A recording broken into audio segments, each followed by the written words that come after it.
আসসালামু আলাইকুম। আশা করি আপনারা সবাই ভালো আছেন। আমরা পার্টনারশিপ অ্যাকাউন্টিং এর অলরেডি ২-৩টা ম্যাথ বিভিন্ন প্রিভিয়াস বোর্ডের বিভিন্ন প্যাটার্নে শেষ করেছি, তাই না স্যার? ইনশাআল্লাহ আজকে আমরা আরেকটা প্রিভিয়াস বোর্ডের ম্যাথ দেখি। কেমন? কি বলছে দেখেন।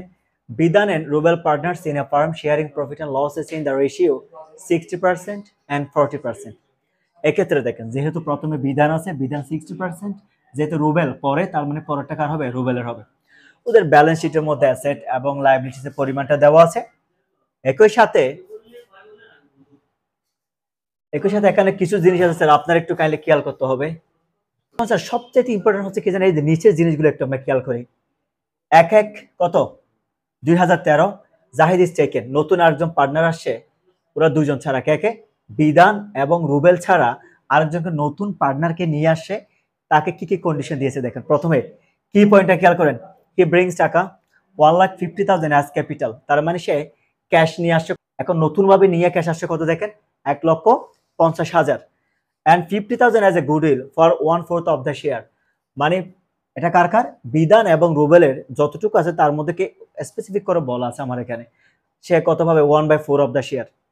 Provision for doubtful debts to be increased 10%, furniture to be depreciated by 16%। এখন আপনার থেকে প্রথমে ডিটারমাইন করতে হবে আমার জার্নাল কয়টা হবে, আমি কেমনে বুঝবো। প্রথমে খেয়াল করেন জেনারেল রিজার্ভ। আমরা তো জার্নাল ফরম্যাট এটা শিখে আসি, তাই না? কি ওখানে কি ছিল প্রথম জার্নালটা? যদি কখনো জেনারেল রিজার্ভ থাকে তার জন্য একটা আমরা কি দিব স্যার? জার্নাল দিব। একইভাবে দেখেন দ্বিতীয় যদি আমরা খেয়াল করি ব্রিংস, যদি কখনো ব্রিংস থাকে অথবা পেজ থাকে, এটা কিসের টেকনিক হিসেবে জানি আমরা? Premium method. গুডউইল ইভ্যালুয়েশনের ক্ষেত্রে যদি কখনো ব্রিংস কথাটি থাকে, এটাকে আমরা কোন মেথড বলি স্যার? দেখেন এটাকে বলি আমরা প্রিমিয়াম মেথড। এখন প্রিমিয়াম মেথডের মধ্যে আমরা দুটা জার্নাল করি টেকনিক্যাল করে। প্রথমে আপনি জেনারেল রিজার্ভের জন্য একটা দিবেন, দ্বিতীয় কাজ হবে আপনার প্রিমিয়াম মেথডের জন্য দুইটা দিবেন। একটা সে যে কি নিয়ে আসছে, গুডউইল নিয়ে আসছে, সেটার জন্য একটা হবে। আর দ্বিতীয় নাম্বার তার গুডউইল বাবদ যে টাকাটা নিয়ে আসে ওটা ওল্ড পার্টনারদের মধ্যে স্যাক্রিফাইসিং রেশিওতে একটা কি হবে? ডিস্ট্রিবিউশন হয় না স্যার? আমরা এটাকে লিখব। একইভাবে প্রভিশন ফর ডাউটফুল ডেবটস, এই যে আমরা revaluation of assets and liability আছে না, সম্পদ বাড়ায় এবং কমা, লায়াবিলিটি বাড়ায় এবং কমা, ওটার জন্য কি হবে? দুটা জার্নাল হবে। কারণটা কেন দেখেন, একটা হবে রিভ্যালুয়েশনের জন্য, আর একটা হচ্ছে রিভ্যালুয়েশনের পর গেইন অথবা লস হলে এটার জন্য একটা দুটা জার্নাল হবে। এটা যদি যাই এখন তাহলে আমাদের প্রথমে কর্তব্য হচ্ছে কি খেয়াল করেন? জার্নাল। দ্বিতীয় নাম্বার রিভ্যালুয়েশন অ্যাকাউন্ট, যেটাকে আমরা অনেকটা লেজার অ্যাকাউন্ট বলি। অ্যাকাউন্ট মানে কি বলি আমরা? ওই হিসাবটাকে আলাদাভাবে দেখানো স্যার। তো এটাকে আমরা কি বলবো এখানে? এটা রিভ্যালুয়েশন অ্যাকাউন্টের একটা লেজার করব। আর ব্যালেন্স শিট আমরা মনে আছে একদম প্রথমে যেটা করেছিলাম, ওখানে ক্যাপিটাল অ্যাকাউন্ট করেছিলাম, সবকিছু করেছিলাম, কিন্তু ব্যালেন্স শিট আমরা কি করিনি। কিন্তু এখন এখানে একটা ডিস্টারবেন্স আছে। আপনি যদি এখন ব্যালেন্স শিট করতে যান, আপনার কিন্তু ক্যাপিটাল অ্যাকাউন্টে ইনডিরেক্টলি বলা থাকলেও করতে হবে, না বলা থাকলেও কি করতে হবে স্যার? করতে হবে। তাহলে প্রথমে আসেন, আমরা প্রথমে যে কাজটি করব, জেনারেল রিজার্ভের জন্য একটা আমরা জার্নাল দেব। আমি একটু আন্তরিকভাবে দুঃখিত, এখানে আগে থেকে বলে রাখি যে জিনিসটা কেন স্যার, আমার এখানে স্পেসটা আমি যদি লিখতে যাই, আসলে এখানে বারবার কোয়েশ্চেন দিয়ে করাটা অনেক টাফ, যার কারণে একটু আমার ফরম্যাটটা আগে থেকে লিখে নিয়ে স্পেসটা সেভ করতে হয়। না হয় আমি বেশি কমফোর্টেবল এটা রাইটিং করে, আপনারা যেহেতু আগের সবগুলো ভিডিও দেখছেন, ওখানে আমি অ্যাকচুয়ালি লিখতে ইউজ টু। আমার ফ্রেমিং বা আমার লিমিটেশনের কারণে আনফরচুনেটলি আমাকে এভাবে করাতে হচ্ছে। আশা করি আপনি কনসেপ্টটা বুঝলে ইনশাআল্লাহ ম্যাথগুলো আপনি করতে পারবেন। খেয়াল করেন জেনারেল রিজার্ভের যদি আমি কথা বলি, ইউজুয়ালি এটা সবসময় কিসের উপর হয় স্যার আপনার? এটা হয় ওল্ড রেশিওর উপরে। কিসের উপর বলেন? Old ratio. এখন স্পষ্ট করে বলা আছে এটা জার্নাল কি হয়, এটার জার্নাল হয়েছে স্যার আপনার জেনারেল রিজার্ভকে আপনি ডেবিট করবেন। অপরদিকে বিধানের ক্যাপিটাল, রুবেলের ক্যাপিটালকে কি করলাম, মানে যতজন ওল্ড পার্টনার থাকবে ওদের ক্যাপিটালকে আমরা ক্রেডিট করব। এখন আমার যদি হয় দেখেন 80,000 এর কত পার্সেন্ট দেখেন তো? 60%। বরাবর সেম অ্যামাউন্টই আসবে, আর একটু মেক শিওর করে নেব স্যার। ইন্টু 60% কত হয়? 48,000 টাকা আসে। একইভাবে এখন বাকি 40% কার? রুবেলের না স্যার? তাহলে 80,000 ইন্টু 40%। আমরা প্রথম যেটা ম্যাথ করেছিলাম ওটা রেশিও ভিত্তিক ছিল, মানে এরকম পার্সেন্টেজে ছিল না। কিন্তু এটা আমি একটু আপনাকে ভিন্নভাবে দেখানোর জন্য পার্সেন্টেজ থেকে এই ম্যাথটা করিয়ে দিচ্ছি। তাহলে দেখেন জার্নালে কত? 32,000 টাকা। আমার প্রথম যেটা ছিল জার্নাল, এটা কিসের জন্য স্যার? এটা হচ্ছে জেনারেল রিজার্ভের জন্য। আমার একটা জার্নাল শেষ। আমি বোঝার জন্য দিচ্ছি এটা। একটা জার্নাল আমি কিনে দিচ্ছি জেনারেল রিজার্ভের জন্য। এখন দ্বিতীয় যে জার্নালটা দিব, যদি কখনো ব্রিংস থাকে, ব্রিংস থাকলে সবসময় কি হয় স্যার? Premium method. প্রিমিয়াম মেথডের মধ্যে জার্নাল হবে কয়টা? দুটা। প্রথমটা হবে কিরকম? প্রিমিয়ামটা আনার পর আমার বিজনেসে কি আসছে দেখেন তো? Cash account. আমার ক্যাশ বেড়ে গেছে। এই দুটা হচ্ছে আমার গুডউইল ইভ্যালুয়েশন অথবা গুডউইল ভ্যালুয়েশন, আপনি যাই বলে। এই দুটো হবে কিসের জন্য? গুডউইল ভ্যালুয়েশনের জন্য। এটা হচ্ছে আপনার কিসের জন্য স্যার? জেনারেল রিজার্ভের জন্য। এখন যদি আমরা খেয়াল করি, ক্যাশ নিয়ে আসছে কত? 2 লক্ষ টাকা। 2 লক্ষ টাকার মধ্যে সে ক্যাপিটাল বাবদ এক্স্যাক্টলি ক্যাশ নিয়ে আসছে 1,50,000, আর বাকি 50,000 নিয়ে আসছে কি হিসাবে? গুডউইল পারপাসে। দেখেন, প্রিমিয়াম ফর গুডউইল। এজন্য আমার বিজনেসে যেহেতু ক্যাশ আসছে, ক্যাশ অ্যাকাউন্ট ডেবিট। অপরদিকে জাহিদের ক্যাপিটালটাকে কি করছি আমরা? ক্রেডিট করছি। আর গুডউইল বাবদ যে একটা এক্সট্রা টাকা আনছে, এটাকে আমরা এখানে ক্রেডিট করছি। এখন প্রিমিয়াম মেথড আমরা জানি দুইটা কি হয়? জার্নাল হয়। আরেকটা হচ্ছে সে যে গুডউইলটা নিয়ে আসছে, এটা মূলত আমার কি করতে হবে? ওল্ড পার্টনার যারা আছে ওদেরকে কি করতে হবে স্যার? ইভ্যালুয়েশন করতে হবে, ওদেরকে ট্রান্সফার করে দিতে হবে, অথবা এই টাকাটা ওদের মধ্যে বন্টন করে দিতে হবে। তাহলে কেমনে হবে দেখেন, এই প্রিমিয়াম ফর গুডউইলকে আপনি ডেবিট করেন, এখানে বিধানের ক্যাপিটাল, রুবেলের ক্যাপিটালকে ক্রেডিট করেন। এখন টাকা কত খেয়াল করেন আপনি? 50,000। তাহলে 50,000 এর মধ্যে এখানে রেশিও কত আছে দেখেন তো স্যার? 60%। আর এখানে কত আছে? 40%। 50,000 ইন্টু কত পার্সেন্ট? 40%। দেখেন কত হয়? 30,000 টাকা। 40,000 হলে কত হয়? 20,000 টাকা। তার মানে স্যার আমরা গুডউইল ভ্যালুয়েশন নিয়ে দুটা জার্নাল দিলাম, একটা জেনারেল রিজার্ভ নিয়ে একটা কি করলাম? জার্নাল দিলাম। এতটুকু পর্যন্ত আমাদের শেষ।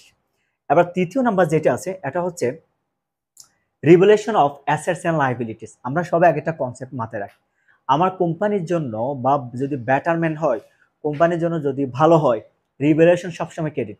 ফরম্যাটে দেখে নেবেন, আমি যেগুলো বলছি সবগুলো ফরম্যাটে আগের ক্লাসে দেওয়া আছে, এগুলো আপনারা করে আসছেন। যদি প্রিভিয়াস ক্লাসগুলো দেখে আসেন, একই নিয়মে। টেকনিক কি বলছি বলেন? আপনার বা আমার দিক থেকে থিঙ্কিং করেন, মনে করেন বিজনেসটা আমার বিজনেসের জন্য যদি ভালো হয়, এই ক্ষেত্রে আমার রিভ্যালুয়েশন অ্যাকাউন্ট সবসময় ক্রেডিট হবে। আর আমার যদি বিজনেসের জন্য লস হয় বা ক্ষতি হয়, রিভ্যালুয়েশনকে আমরা কি করব? ডেবিট করব। অপোজিট নাম কোনটা হবে? ওই অ্যাসেট বা লায়াবিলিটির নামটা। একইভাবে রিভ্যালুয়েশন যদি ক্রেডিট হয়, অপোজিট অ্যাসেট বা লায়াবিলিটির নামটা সবসময় ডেবিট হবে যদি আমার বিজনেসের জন্য ভালো হয়। একইভাবে আমার বিজনেসের জন্য ক্ষতি হয়, অথবা যদি কোনো কারণে খরচটা বেশি হয় বা লস হয়, অথবা রিস্ক যদি বেড়ে যায়, এক্ষেত্রে আমার রিভ্যালুয়েশনটা ডেবিট হবে। অপরদিকে বিকল্প যে অ্যাসেট বা লায়াবিলিটি আছে, সেটা সবসময় কি হয়ে যাবে স্যার? ক্রেডিট হয়ে যাবে। তাহলে আপনি এখানে খেয়াল করেন, provision for doubtful debts to be increase to 10%। এখানে আপনার বোঝার ব্যাপারটা স্যার, দেখেন আমার রিসিভেবল কত পার্সেন্ট? 1 লাখ। 1 লাখের যদি আমি যদি আমার ডাউটফুল ডেট যদি আরো যদি 10% যদি বাড়িয়ে দিই স্বাভাবিক থেকে, তাহলে খেয়াল করেন 1 লক্ষর কত পার্সেন্ট স্যার? 1 লক্ষ ইন্টু 10%। তার মানে আমার টোটাল এখানে ডাউটফুল প্রভিশন ছিল কত থাউজেন্ড দেখেন তো? 10,000। কিন্তু 10,000 এর মধ্যে আমি কত টাকা এখানে হিসাবভুক্ত করছি? 6,000 টাকা। তাহলে আপনি 6,000 যেহেতু হিসাবভুক্ত করছেন, এটাকে আপনি বাদ দিয়ে দেন। কারণ কেন? এটা যে হিসাবভুক্ত করছেন সেটা আপনি কেমনে বুঝছেন? দেখেন স্যার, আমরা ব্যালেন্স শিটের মধ্যে অলরেডি রিসিভেবল থেকে টাকা মাইনাস দিয়ে দেখিয়ে দিচ্ছি, এটা কোয়েশ্চেনে দেওয়া আছে। কিন্তু যেহেতু ইনক্রিজ করতে বলছে, এটা টোটাল রিসিভেবল 10%। তাহলে টোটাল রিসিভেবল 10% কত? 10,000। 10,000 থেকে অলরেডি যেহেতু 6,000 টাকা হিসাবভুক্ত হয়েছে, বাকি আছে কত? 4,000। আমি আপনাকে টেকনিক দিলাম, আমার বিজনেসের জন্য যদি বেটারমেন্ট যদি ভালো হয়, রিভ্যালুয়েশন ক্রেডিট। আর যদি খরচ বা ক্ষতি হয়, ঝুঁকি যদি বেড়ে যায়, রিভ্যালুয়েশনে কি হবে? ডেবিট। আমি টাকাটা আগে লিখবো না, আগে আমি যেটা করবো, প্রভিশন ফর ব্যাড ডেপ্টের টাকা কত পেয়েছি আমি এখানে? 4,000 টাকা এখানে বসিয়ে দিলাম। একইভাবে খেয়াল করেন, furniture to be depreciated by 16%। Sir depreciated মানে আমার মূল্য কমে যাওয়া। তাহলে আমার বিজনেসের জন্য কি? ক্ষতি, কমে যাওয়া। বেড়ে গেলে না ভালো। যদি অ্যাপ্রিসিয়েটেড বলতো, সম্পদের মূল্য যদি বেড়ে যেত, আমার বিজনেসের জন্য কি হতো স্যার? এটা ভালো হতো। কিন্তু এখন সম্পদের মূল্যটা কি হয়ে গেছে? কমে গেছে। কমে যাওয়া মানে আবার কি? আমার বিজনেসের জন্য লস অথবা ক্ষতি। ক্ষতি যদি হয়, এক্ষেত্রে আবার রিভ্যালুয়েশন ডেবিট হবে। ওই সম্পদের নামটাকে কি করেন আপনি? ক্রেডিট করেন। এখন 16% কত হয় দেখেন, ফার্নিচারের ভ্যালু আছে কত আমার? 1 লাখ। তাহলে 1 লাখের 16% কত? 16,000। ফার্নিচার কত টাকা কমছে? 16,000। দুটা ক্রেডিট প্লাস করলে যেটা হবে, এটা হবে রিভ্যালুয়েশন অ্যাকাউন্ট। বুঝা গেছে? কারণ আমরা এই টাকাগুলো যোগ করে এখানে রিভ্যালুয়েশনটা করব। আমি আবার বলছি, দয়া করে কোয়েশ্চেনটা ভালো করে খেয়াল করেন। সম্পদের মূল্য কমে যাওয়া, আমার দেনাদার থেকে টাকা কমে যাওয়া বা কম পাওয়া, দুটাই আমার বিজনেসের জন্য লস অথবা ক্ষতি। ক্ষতি হলে রিভ্যালুয়েশন অ্যাকাউন্টকে আপনি ডেবিট করবেন, সংশ্লিষ্ট অ্যাসেট বা লাইবিলিটির নামগুলোকে আপনি কি করে দিবেন, ক্রেডিট করে দিবেন। এখন যদি কোম্পানির জন্য ভালো হতো, তখন আপনি রিভ্যালুয়েশনকে ক্রেডিট করতেন, ওই অ্যাসেট বা লাইবিলিটির নামগুলোকে কি করতেন, ডেবিট করতেন। Revaluation of asset and liability please ভিডিওগুলো দেখে নিন, ফরম্যাটেও দেওয়া আছে, একটু দেখলে হয়ে যাবে। এখন দেখেন স্যার, আমার এখানে রিভ্যালুয়েশন কোনো নিশ্চিত বলতে পারি এটা আমার জন্য লস। কেন লস? আমার অ্যাসেট বাড়ছে, এখানে একটা এন্ট্রি নেই। কোনো জায়গায় যদি এমন হতো আমার অ্যাসেট বেড়ে গেছে, তখন আমি প্লাস মাইনাস করে আমার হিসাব করতে হতো, আমার আদৌ প্রফিট হলো নাকি লস হলো, দেন আমি আমার পার্টনারদের মধ্যে এটা কি করে দিতাম, বন্টন করে দিতাম। কিন্তু স্যার এখানে আমার শুধু অ্যাসেট নিয়ে দুইটা এন্ট্রি আছে, দুইটা কিন্তু মূল্য কমে গেছে, তার মানে আমি জানি আমার নিশ্চিত ক্ষতি। তাহলে এখন যদি ক্ষতি হয়, এক্ষেত্রে কি হয় দেখেন, এখন রেশিও খেয়াল করেন, টোটাল কত হাজার, 20,000। তাহলে 20,000-এর 16% কত হয় দেখেন তো বিধান, 20,000 গুণ 60%, তাহলে কত হয়, 12,000। আমি কি করলাম, বিধানের ক্যাপিটালকে কত টাকা করলাম, যেহেতু ক্ষতি হয়ে যায় স্বাভাবিকভাবে আমার ক্যাপিটালটা কি কমবে, তাই না, 12,000 টাকা। একইভাবে রুবেল কত পার্সেন্ট, এটা স্যার আমি আপনাকে একটু দিয়ে দিই, 20,000, তো 20,000-এর মধ্যে কত পার্সেন্ট, 60%।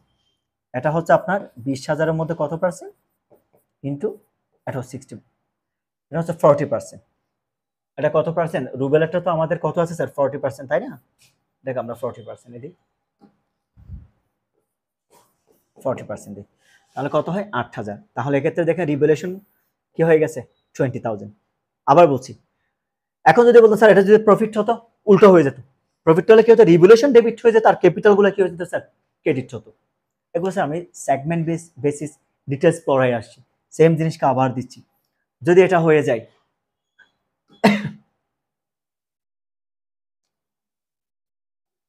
দেখেন এখন যদি স্যার আমরা এইটা হয়ে যায়, তার মানে আমার মোটামুটি একটা রিকোয়ারমেন্ট শেষ। আমি এখানে কয়টা কাজ করছি দেখেন, টোটাল জার্নাল দিচ্ছি, একটা জেনারেল রিজার্ভ নিয়ে, গুড রিভ্যালুয়েশন নিয়ে দুটা দিলাম, রিভ্যালুয়েশন নিয়ে দুটা দিলাম, মোট 5টা জার্নাল হলো। এই দুটা কি নিয়ে, এই দুটা হচ্ছে revaluation of asset and liability, asset and liability, দেখছেন এই দুটো হচ্ছে গুডউইল ইভ্যালুয়েশন নিয়ে, এই দুটো asset and revaluation asset and liability নিয়ে। এখন আমার দ্বিতীয় কাজটা রিকোয়ারমেন্টে কি বলছে দেখেন তো sir, relevant account. Sir relevant account মানে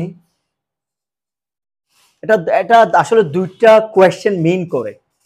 কেন দুইটা কোয়েশ্চেন, আমি যদিও হয়তো বা কোয়েশ্চেন শুরুর সময় আমি এটাকে রিভ্যালুয়েশন বলেছিলাম, যদি আমার এখানে এই কথাটি রিভ্যালুয়েশন বলে না থাকে, যদি রিলেভেন্ট বলা থাকে, তাহলে আপনাদের স্যার ম্যাটটা দুইভাবে হতে পারে। তখন এক্ষেত্রে অনেক সময় ব্যালেন্স শিট করতে গেলে একটা ক্যাশ অ্যাকাউন্ট করতে হয়, যদি ক্যাশ অনেকগুলো আসে যোগ বিয়োগ করতে অসুবিধা হলে একটা ক্যাশ অ্যাকাউন্ট করতে হবে, আরেকটা রিভ্যালুয়েশন অ্যাকাউন্ট করতে হবে। আগে আমরা আমাদের রিভ্যালুয়েশন অ্যাকাউন্টটা করি, দেন ব্যালেন্স শিটে গিয়ে দেখি আমাদের ক্যাশের আহামরি, ক্যাশ তো তেমন আহামরি পরিবর্তন হয় না, কারণ শুধু নতুনভাবে আসছে কত, 1.5 লক্ষ টাকা। তার মানে এটা যোগ বিয়োগ করতে, এটা যেন আলাদাভাবে ক্যাশ অ্যাকাউন্ট না করতেও পারি, বুঝছেন। রিলেভেন্ট অ্যাকাউন্ট অনেক সময় যদি শুধু বলা থাকে, ইনডিরেক্টলি রিভ্যালুয়েশন অ্যাকাউন্টকে বোঝাচ্ছে আর ক্যাশ অ্যাকাউন্টকে বোঝাচ্ছে।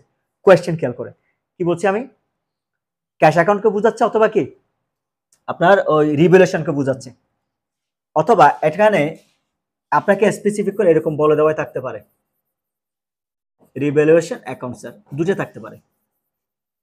বুঝা গেছে, আমি রিভ্যালুয়েশন ধরে করছি অথবা রিলেভেন্ট ধরে করে দেখতে পারি, আমরা দুটা দিকে যেদিকে যান স্যার অ্যান্সার একই আসবে। এখন দেখেন রিভ্যালুয়েশন অ্যাকাউন্ট, আমি একটু আরেকটু কনফার্ম করি দয়া করে, অনেক সময় আপনাকে রিভ্যালুয়েশন ডিরেক্টলি বলা, আপনি রিভ্যালুয়েশন অ্যাকাউন্ট করে দেখতে পারে, ক্যাশ অ্যাকাউন্ট বলা থাকবে না। কিন্তু ক্যাশের যদি ট্রানজাকশন বেশি হয়, হিসাবটাকে ক্লারিফাই করার জন্য ক্যাশের যোগ বিয়োগ, ডেবিট সাইড ক্রেডিট সাইড হিসাব করে রেস্ট অ্যামাউন্ট বা সারপ্লাস অ্যামাউন্টটাকে আলাদাভাবে বের করতে হবে, তখনই কিন্তু ক্যাশ অ্যাকাউন্টের জন্য আপনাকে লেজার করতে হবে স্যার। এটা আপনাকে বলে দেওয়া থাকবে না, নিজ থেকেই করতে হবে। আর যদি প্রয়োজন না হয় আপনি করবেন না, তখন শুধু রিভ্যালুয়েশন অ্যাকাউন্ট করবেন। আশা করি কনসেপ্টটা ক্লিয়ার।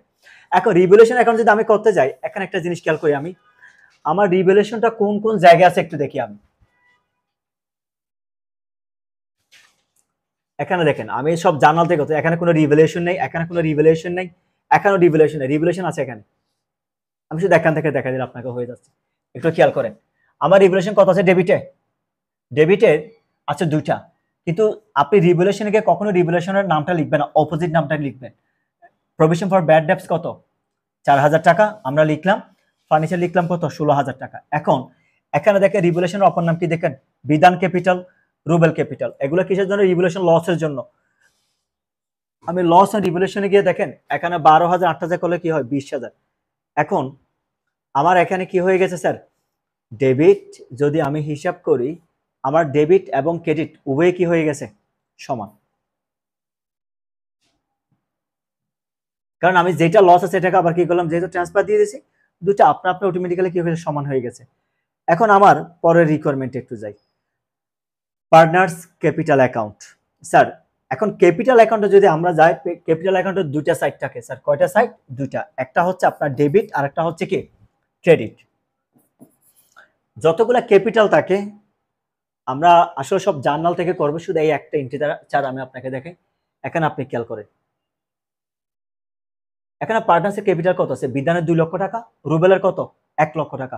প্রথমে এটা লিখবে, আমরা যদিও পার্টনার্সের কলামে দুইটা লিখছি, ব্যালেন্স বিডি রুবেলের কত, বিধানের কত, বিধানের হচ্ছে আপনার 2 লক্ষ টাকা, রুবেলের কত 2 লক্ষ টাকা, রুবেলের 1 লক্ষ টাকা।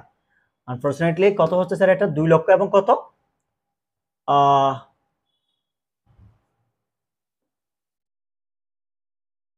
2 লক্ষ 1 লক্ষ, বিধান 2 লক্ষ, রুবেল কত স্যার 1 লক্ষ। এই যে আমার ম্যাথের মধ্যে যেটা দেওয়া আছে ক্যাপিটাল, পার্টনার্সের ক্যাপিটাল, এটা সবসময় কোথায় আসবে স্যার? এখানে আসবে।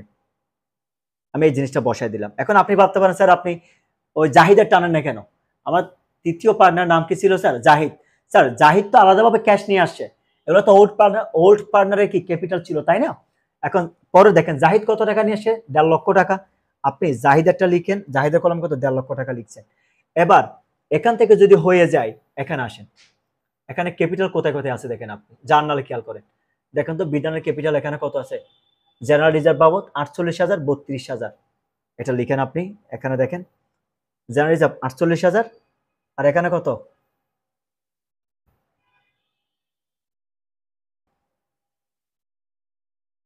স্যার একটু আমরা খেয়াল করি, জেনারেল রিজার্ভ কত টাকা আসে 48,000, এখানে দেখেন 48,000 আর কত 32,000। ওকে, তার মানে বিধানে কলম 38,000 লিখবো, এখানে কত 32,000 লিখবো। একইভাবে আপনি ক্যাপিটাল আর কোথায় আছে দেখেন তো স্যার, এই যে প্রিমিয়াম ফর গুডউইল একটা টাকা কোথায় আছে, ক্যাপিটাল আছে তাই না? এখানে লিখবো 30,000, 20,000, তাহলে 48,000, 32,000, 30,000, 20,000। দেখেন স্যার একটু কাইন্ডলি 48,000 কত 32,000, 30,000, 20,000। স্যার এখানে একটু আমার হালকা এক্সচেঞ্জ হয়ে গেছে, আশা করি এটা আপনারা বুঝবেন। এতে স্যার 32,000 টাকা হবে কোথায়, উপরে, আর এটা কোথায় আসবে, নিচে। আমার একটু মিসপোস্টিং হয়ে গেছে, আশা করি আপনি জিনিসটা বুঝবেন। আমি আরো স্পেসিফিক করে বলি, ধরেন এখানে যেটা 20,000 আছে এটা কত হবে স্যার, আপনার 32,000 হয়ে যাবে। আমার টাইপিং মিস্টেক, এখানে যেটা 20,000 এটা কোথায় বসবে, এখানে এক্স্যাক্টলি এই জিনিসটা। এখন আমরা যদি এটা হিসাব করে দেখাই তাহলে কত হয় দেখেন স্যার, এদিকে কত আছে দেখেন, 2,78,000 টাকা। যেই টাকাটা বড় এটা আমরা উভয় দিকে বসে দেব। একইভাবে এখানে আরেকটা জিনিস আসবে। আচ্ছা এই ম্যাথ শেষ করার আগে আমরা আরেকটু দেখি, ক্যাপিটাল আবার একটা লস ছিল না স্যার, এখানে একটা লস ছিল তো আমাদের। এই যে দেখেন লস মানে ক্যাপিটাল তখন ডেবিটে না, ডেবিট হলে আপনি কোন সাইডে বসাবেন, ডেবিট সাইডে বসাবেন। তাহলে ডেবিটে কত 12,000, 8,000 লস হওয়ার কারণে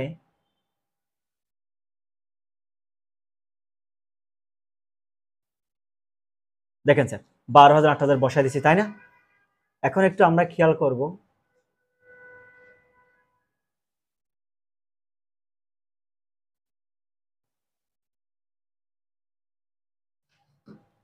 স্যার দেখেন প্লাস করেন 1,32,000, 20,000 কত 1,52,000।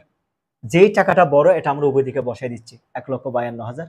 অপরদিকে এখানে দেখেন 1,50,000, এখানে কত বসাই দিলাম 1,50,000। এখন যেগুলো লস হয়েছে এগুলো একটু আমরা মাইনাস করি, আমার তখন ব্যালেন্স শিটে কত হয় দেখেন 2,78,000 মাইনাস কত 12,000, কত টাকা দেখেন 2,66,000, 2,66,000। এবার 1,52,000 টাকা থেকে আমরা 8,000 টাকা মাইনাস করেছি, আর কত হয় 1,44,000। এখানে যেহেতু কোনো টাকা নেই, এখানে আপনি বরাবর পুরো টাকাটা বসে দেন 1,50,000। এটা হচ্ছে মূলত ক্যাপিটাল অ্যাকাউন্ট। আমি কি করছি দেখেন, প্রথমে জেনারেল রিজার্ভের পরে যে একটা কোয়েশ্চেনের মধ্যে ক্যাপিটাল ছিল, ব্যালেন্স বিডি বলে বসিয়ে দিলাম। নতুন পার্টনার যে টাকাটা নিয়ে আসছে এটা বসালাম। একই সাথে জেনারেল রিজার্ভের টাকাটা রেশিও অনুসারে যাদেরকে বসিয়ে দিচ্ছি ওদের বরাবর আমি বসিয়ে দিলাম। প্রিমিয়ামের টাকাটা ক্রেডিট বোর্ড যেগুলো ছিল ওল্ড রেশিওদের মধ্যে যেটা ডিস্ট্রিবিউশন করা হলো। আর যদি টেকনিক্যালি বলি, জার্নালের মধ্যে যে ক্যাপিটালগুলো ক্রেডিট পাশে ক্রেডিট হয়েছে, ক্রেডিট পাশে বসিয়ে দিলাম, যেটা ডেবিট হয়েছে ডেবিট পাশে বসিয়ে দিলাম। এক্ষেত্রে দেখেন ক্যাপিটালের সারপ্লাস ছিল কত, বিধানের 2,66,000, 1,44,000, 1,50,000 টাকা। এটা হচ্ছে মূলত পার্টনার্স ক্যাপিটাল অ্যাকাউন্ট। স্যার দেখেন আপনার ম্যাথের মধ্যে কিন্তু পার্টনার্স ক্যাপিটাল অ্যাকাউন্ট কথাটি একবারও বলা নেই, বলা হচ্ছে কি রিলেভেন্ট অ্যাকাউন্ট। এক্ষেত্রে আমরা রিভ্যালুয়েশন অ্যাকাউন্ট অথবা ক্যাশ অ্যাকাউন্টকে বের করতাম, এই দুটা। ইনডিরেক্টলি আবার বলছি, রিলেভেন্ট অ্যাকাউন্ট মানে কি revaluation account and cash account. Cash account যদি প্রয়োজন হয় করবেন, না হলে মুখে যদি বা আপনি একটা দুইটা এন্ট্রি থাকলে যোগ বিয়োগ করে দিতে পারেন, বাধ্যতামূলক নয়। কিন্তু ব্যালেন্স শিটের জন্য আপনাদের ক্যাপিটাল লাগবেই লাগবে, বলা থাকলেও বের করতে হবে, না থাকলেও আপনাকে কি করতে হবে, বের করতে হবে। এখন তাহলে আমরা কোথায় যাব, ব্যালেন্স শিটে যাব। দেখেন স্যার আমরা প্রথমে অ্যাজ ইউজুয়াল ব্যালেন্স শিট আসলাম, আমরা কোথায় আসলাম, ব্যালেন্স শিট আসলাম।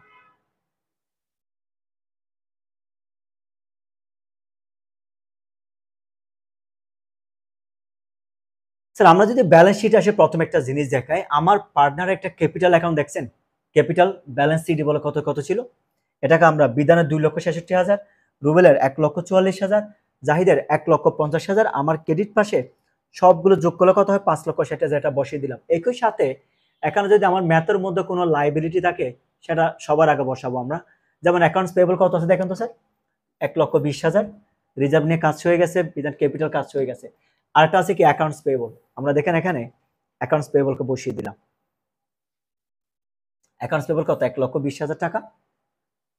অ্যাকাউন্টস পেয়েবল কত বসালাম, 1,20,000 টাকা, আর ক্যাপিটাল টাকাটা বসিয়ে দিলাম। এখন আমরা খেয়াল করব আমাদের অ্যাসেটে কত কত আছে দেখেন। স্যার আমার এখানে মনে হচ্ছে আমার ক্যাশ অ্যাকাউন্ট করতে হবে না, কারণ ক্যাশ ডিরেক্টলি দেওয়া আছে। দেখেন এখানে আমার ক্যাশ ইন হ্যান্ড কত আছে দেখেন, 16,000। 16,000 প্লাস কত নিয়ে আসছে দেখেন, সে 1,50,000 ক্যাপিটালে নিয়ে আসছে, প্রিমিয়ামে নিয়ে আসছে, গুডউইল বাবদ নিয়ে আসছে কত, 50,000। এখন প্রিমিয়াম মেথডের ক্ষেত্রে আমি বারবার বলছিলাম এখানে আপনাদের ভুল করার জায়গা আছে। স্যার আমরা সবাই জানি গুডউইল এটা তো ইনট্যানজিবল অ্যাসেট, গুডউইল এটা কি ইনট্যানজিবল অ্যাসেট, এটাকে আমরা সবসময় ব্যালেন্স শিটে ডেবিট অ্যাসেট আলাদাভাবে দেখাই। কিন্তু যদি কখনো প্রিমিয়াম মেথড থাকে, প্রিমিয়াম মেথডের মধ্যে কখনো গুডউইলের টাকা আলাদাভাবে বসবে না, এই টাকাটা সবসময় ক্যাশের সাথে যোগ করে বসাতে হয়। কি বলছে আবার রিপিট করেন, প্রিমিয়াম মেথড যদি কখনো বলা থাকে যে আমরা ব্রিংস আছে প্রিমিয়াম মেথড ইউজ করতেছি, প্রিমিয়াম মেথডে যে একটা গুডউইল থাকে, গুডউইলটা কখনো আলাদাভাবে অ্যাসেটের কলামে বসবে না, এটা টাকাটা ক্যাশের সাথে যোগ করে বসাতে হবে। তার মানে আমার টোটাল ক্যাপিটাল হচ্ছে কত, 2 লক্ষ টাকা। ক্যাশ নিয়ে আসছে কে, জাহিদ। আমার এখানে কত আছে দেখুন তো স্যার, ছোট্ট জার্নাল বা ছোট্ট একটা ক্যালকুলেশন, এটার জন্য আসলে আপনার ক্যাশ অ্যাকাউন্ট বিশাল একটা লেজার করার দরকার নেই, মুখোমুখি করবে। 2,16,000। আর কি অ্যাসেট আছে দেখি, ক্যাশ এট ব্যাংক, এ দুটা বসে যাবে। দেখেন আমি দেখছি এখানে ক্যাশ ইন হ্যান্ড 16,000 টাকা কোয়েশ্চেনে দেওয়া আছে, আর জাহিদে যে টোটাল টাকা আছে প্রিমিয়াম সহ 2,16,000, ক্যাশ এট ব্যাংক কত আছে 1,40,000। এখন আমার ইনভেন্টরিজ কত ছিল দেখেন তো স্যার, অ্যাসেট আর কি কি আছে একটু দেখি আমরা। ইনভেন্টরিজ 1,50,000 টাকা, এটাও বসে যাবে। কিন্তু অ্যাকাউন্ট রিসিভেবল কত, 1 লক্ষ থেকে 6,000 না, একটা কাজ আছে দেখেন, এটা হচ্ছে কত পার্সেন্ট বলছে, 10%। ছোট্ট একটা কাজ আছে এখানে, আমি আপনাকে দেখাচ্ছি সেটা। স্যার ইনভেন্টরিজ আমি কি করছি, অবিকল বসায় দিলাম। এখন আমার অ্যাকাউন্ট রিসিভেবলের উপর টোটাল ছিল 1 লক্ষ টাকা, 1 লক্ষ টাকার মধ্যে কত পার্সেন্ট ইনক্রিজ করতে হয়েছে, 10%। 10% মানে কত, 10,000 টাকা। কিন্তু আমার হিসাব থেকে ডিডাক্ট হয়েছিল কত, 6,000 টাকা। এডিশনাল ফোর্স সহ মোট কত হয়, মোট কত টাকা হয়, 10,000। 1 লক্ষ থেকে 10,000 বাদ গেলে কত হয়, 90,000। অপরদিকে আর কি অ্যাসেট আছে একটু দেখি আমরা। অ্যাসেটের মধ্যে আছে ফার্নিচার 1 লক্ষ টাকা, 1 লক্ষ টাকার উপর আবার 16% কি আছে স্যার, ডেপ্রিসিয়েশন। ডেপ্রিসিয়েশন মানে সম্পদের মূল্য কমে যাওয়াটাকে আমরা কি বলি, ডেপ্রিসিয়েশন। তাহলে সম্পদের মূল্য যদি কমে যায় তাহলে 1 লক্ষ থেকে 16,000 কি করতে হবে স্যার, মাইনাস দিতে হবে। তাহলে দেখেন 1 লক্ষ থেকে আমরা যদি 16,000 যদি মাইনাস করি কত হয়, 84,000। এখন সবগুলো আমরা প্লাস করে দেখি, যদি ম্যাথ আমার মিলে যায় তাহলে ঠিক আছে। 2,16,000 যোগ 1,40,000 যোগ 1,50,000 যোগ 90,000 যোগ 84,000, স্যার 6,80,000। এটাও দেখেন 5,20,000, 1,20,000, 6 লক্ষ কত, 80,000। এ হচ্ছে মূলত টোটাল ম্যাথ। এখন আমি যদি আপনার এটা যে সাম আপ করি, এখন আমি কয়েকটা টেকনিক অ্যাপ্লাই করছি। কিরকম, আমি যখন ম্যাথটা করতে যাচ্ছি তখন আপনি ভাববেন আমার অ্যাসেট যদি করতে হয় নিজ দায়িত্বে, ক্যাপিটাল বলা থাকলেও করতে হবে, নাও করতে হবে। আর একটা ভুল করার জায়গা, প্রিমিয়াম মেথডে দেখেন এখানে যখন আপনাকে প্রিমিয়াম মেথডে ডিরেক্টলি বলা নেই, ব্রিক্স যেহেতু বলা আছে দ্যাট মিনস এটা প্রিমিয়াম মেথড। প্রিমিয়াম মেথডে গুড উইলে যে টাকাটা আসে এটা কখনো ইনটেনজিবল অ্যাসেট আলাদাভাবে দেখায় না, বা ফিক্সড অ্যাসেটের কলামে গিয়ে গুড উইল বলে দেখায় না, এটাকে ক্যাশের সাথে কি করে দেখানো হয়, প্লাস করে দেখানো হয়। এই ভুলটা করার জায়গা আছে। বা এগুলোতে আপনারা যে নর্মাল ব্যালেন্স শিট করেন এইটুকু। আশা করি এই ম্যাথ ইনশাল্লাহ কারো কোনো সমস্যা থাকবে না। সো সবাই ভালো থাকবেন। আসসালামু আলাইকুম।